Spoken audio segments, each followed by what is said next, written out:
Veamos al personaje protagonista a punto de iniciar una relación sexual.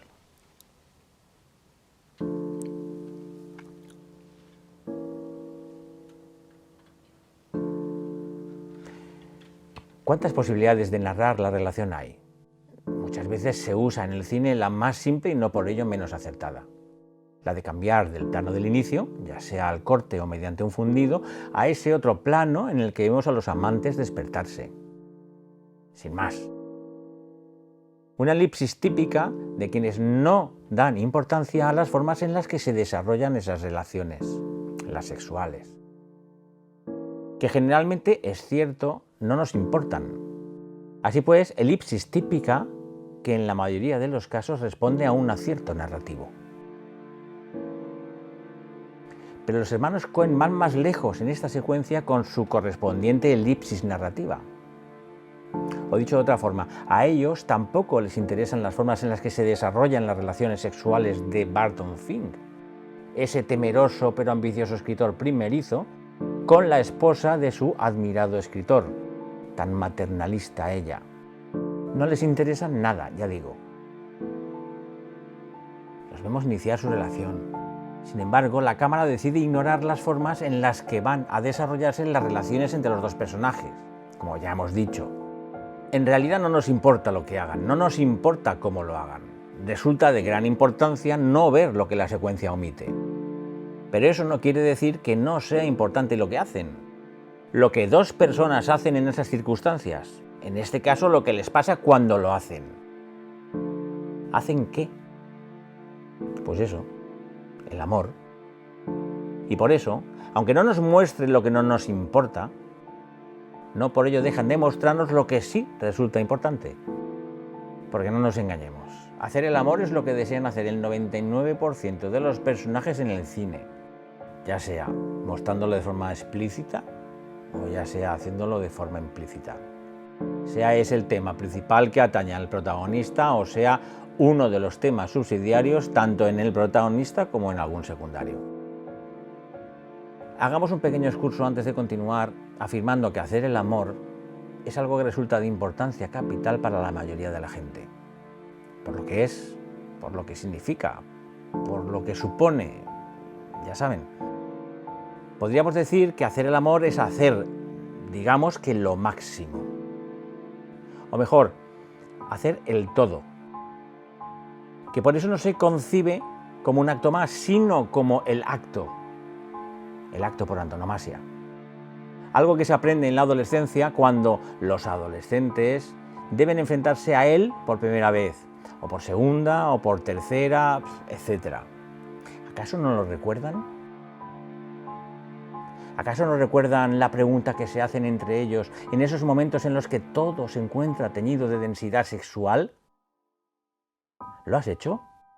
Se preguntan unos a otros de forma persistente y desvergonzada.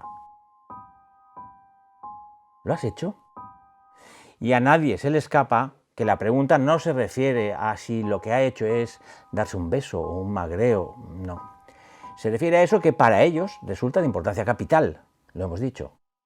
A eso que de forma más o menos consciente regirá y condicionará una gran parte de las decisiones más importantes que vayan a tomar en sus vidas. Se refieren a eso, a hacer el amor, a realizar el acto, es decir, a eso, a realizar el coito. Pero volvamos a la película. Así, a falta de interés narrativo en cuanto a los hechos puramente sexuales que omiten los hermanos Coen se refiere, interés en metaforizar, eso sí, lo que sin duda puede tener un determinado e intenso sentido en función de unas circunstancias concretas. En este caso, las descritas por esos dos personajes sumamente desorientados, por metaforizar, en definitiva, la importancia que siempre tiene el hecho en sí mismo, el de hacer el amor. Hacer el amor es realmente, decimos, el acto por antonomasia.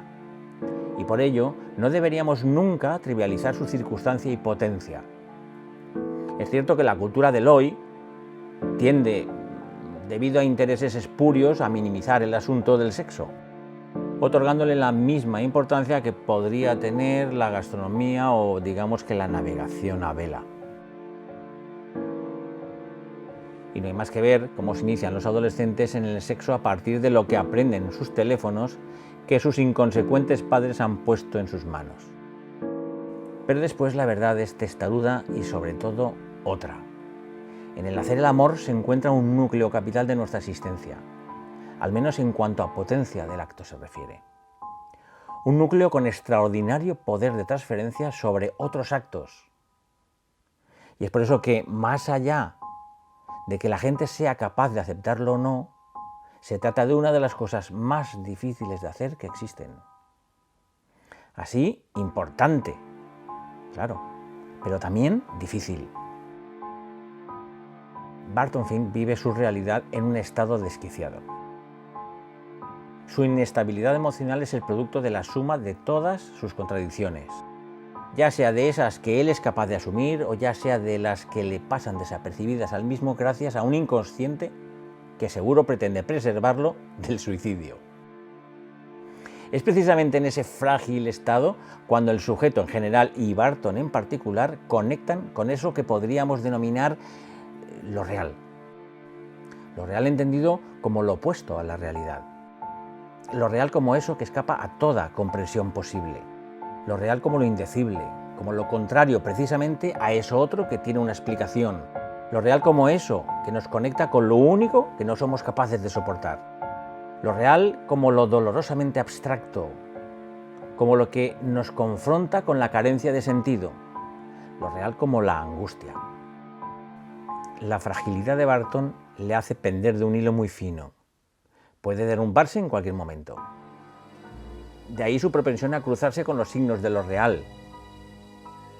Eso que le alcanza y toca de forma extraordinariamente personal, conectándolo con la angustia de lo incomprensible. Pero no podemos confundir los signos de lo real, que se le aparecen a Barton, el protagonista, con las metáforas del autor de una obra de arte.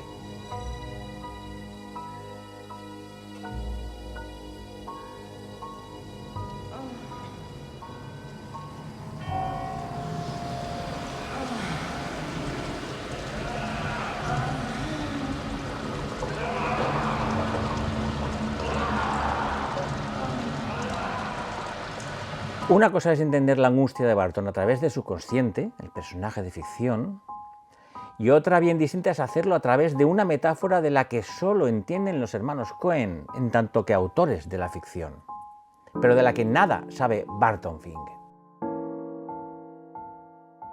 No me gustaría acabar sin hacerles ver una cosa. Fíjense en esta escena. ¿No observan nada especial en ella? ¿Nada especial o extraño en la escenografía? ¿Detectan algo anormal en ella que precisamente debido a su anormalidad logra contagiarnos a los espectadores algo de esa angustia opresiva que sufre el protagonista?